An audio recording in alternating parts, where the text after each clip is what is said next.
Hey, Shalom. It is your brother Yawanathan. First and foremost, I want to give all praises to the Most High, Yahweh, Bahashem, Yahweh Shai, Bahashem, Kadash. I want to say Shalom to all the brothers and, of course, the few sisters who are pursuing this truth in sincerity. All right? May the blessing of election be upon your house.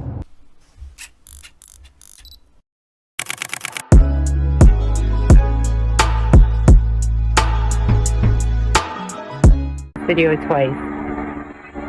Look, see that lady down there? She's filming. I've made videos where I couldn't believe what I was staring at, and it was the moon or something, and it looked like a portal. I don't care about my video. It's this video I care about. I've done this. I've recorded and had my son record on my other phone what I was recording so I can verify the information was correct, like double recording.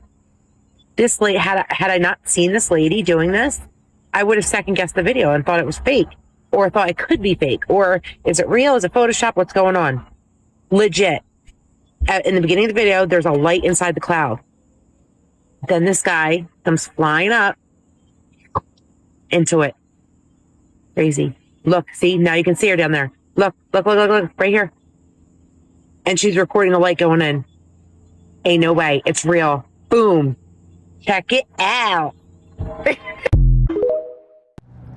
All right, now, when you see videos like this, in conjunction with everything else that's going on, you know, all the so-called quote-unquote leaders in Israel, like the rappers and celebrities that the majority of our people look up to, great judgment. The Lord's been sending out great judgment upon all of them, all right?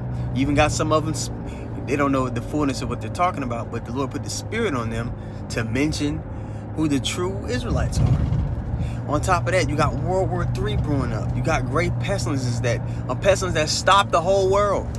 That was a preliminary to what's gonna get ready to happen, but nonetheless, it happened. And you have all these, you know, UFO sightings to the point where NASA, within the past year and a half, had to come out and just say, yeah, we don't know what these things are. UFOs are real. Or what do they call them? UAPs? They're real. All these things are biblical prophecy, right?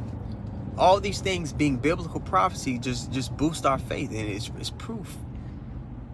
Now, you know, those that don't have the eye salve, you know, we could bring up all these things and show them in the scriptures, and they still won't believe. But to those that the Lord is allowing to see it, and many people that just have simple critical thinking skills are able to see, there's something to this. So, you know, this is a beautiful time, because the prophecies, they're jumping off the page. 5 years ago, when we talked about, you know, UFOs, people would look at it and be like, oh, you know, it's a little, no, it's undeniable now. And now we're the only ones with a true explanation of what it is. So, you know, let's get into some precepts, man.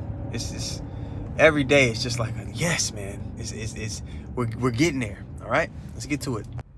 All right, so we're in 2nd Ezra, the 16th chapter and the 17th verse. And we read this last night at camp, but let's, you know, it doesn't hurt to bring it up again. Plus, I know most people's attention span, they'll have camp on, but they're not really, you know, in tune, majority of the people. All right, but verse 17 is where we'll start. Now, Ezra said this. He said, woe is me, who would deliver me in those days?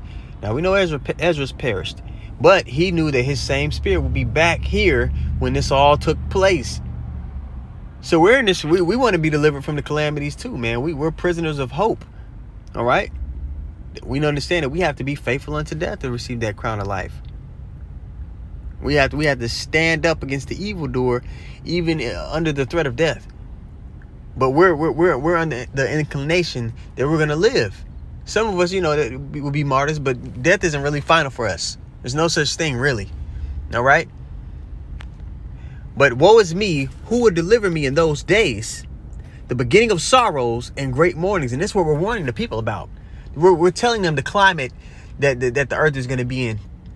We're telling them, you know, the state of, you know, society. It's about to crumble. It's about to become a very dark place. And if the Lord isn't with you, there's going to be no way to weather the storm. All right. The beginning of sorrows and great mournings. The beginning of famine and great death. The beginning of wars, World War III, all right? The second woe was past. Behold, the third woe cometh quickly. The woe is a great destruction. World War III is prophesied about, but it even talks about the fashion in which that war is going to be fought. And actually, we'll just go there really quick. Let's go get Isaiah 9 and 5, because it mentions the very way that war is even going to be fought. Okay? So, get this here. Bear with me. I'm driving.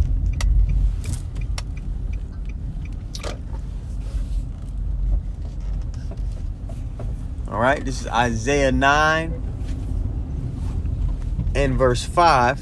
It says, for every battle of the warrior is fought with confused noise.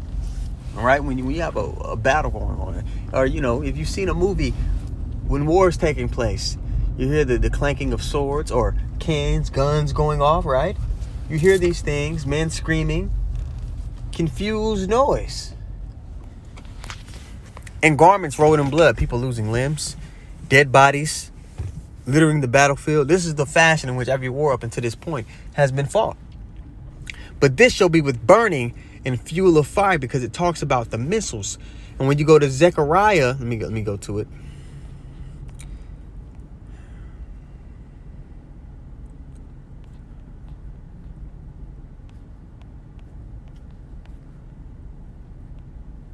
All right, this is Zechariah 14 and 12.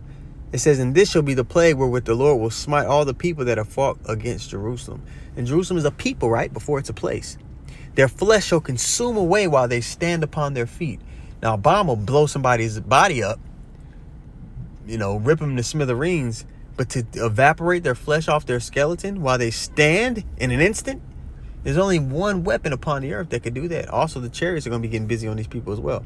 Their flesh shall consume away while they stand upon their feet, and their eyes shall consume away in their holes, and their tongue shall consume away in their mouth. So World War III is prophesied, the fashion in which it'll be fought, okay, and what technology or what weapons are going to be used. Yeah, so I didn't read this one. Revelation 11 and 14. It says, the second woe is past, and behold, the third woe cometh quickly. All right, then it talks about even, you know, Babylon and the city falling. All right. All right. We're going to go back to 2nd Ezra, the 16th chapter, because we're going to mention pestilence.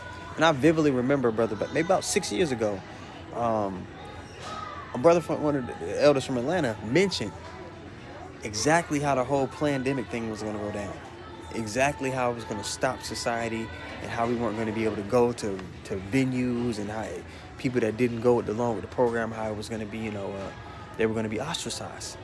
And what's happening is the Lord is revealing who his men are through these prophecies. That's why prophecy is chief when it comes to dealing with the scriptures. All right. So, you know, if I can find a clip, I'm going to run it for you guys. All right. Games, man. We ain't gonna be able to go to no basketball game, man. The Lord is getting ready to shut America down. He's waking his people up. We have to go to no soccer games, man. We ain't gonna be able to go to no basketball game, man. The Lord is getting ready to shut America down. He's waking his people up. All right, so that's what the prophets are doing, man. They're saying before, the seers, they say before. And all the prophecies are leaping off of the page. In that video, he was going into, you know, how the pestilences, the war, all these things are going to cause society to come to an abrupt halt. And they are. And we're seeing the makings of, we're seeing the foundation for this devil to push his agenda forward. We're seeing the foundation for the Lord to show his majesty, man, to show his power. But what's happening, ultimately, is the Lord right now is laying before the people a choice. He's laying before them life and death. And they got to make the right choice, man. Choose life. So that you can be hid in the day of the Lord's anger, man. That's what we all desire. Let's actually go get that precept. All right, so this is Deuteronomy 30 and 19, all right? It reads, it says, should I start up? No, we'll get straight to it. Deuteronomy 30 and 19. I call heaven and earth to record this day against you. The Lord is talking to the people. He said against you. So right now, you're being charged. That I have set before you life and death. So how we're conducting ourselves in these times is going to directly correlate to whether we receive salvation or destruction. I have set before you life and death, blessing and cursing. Therefore, choose life, that both thou and thy seed may live. So it's you can't just be out here all willy-nilly. Now, are you going to be able to keep the ways of the Lord perfect here in captivity? Of course not. But it says that the righteous will be, that the elect will be rehearsing the righteous acts in the land of their captivity. You go to Judges 5 and 11.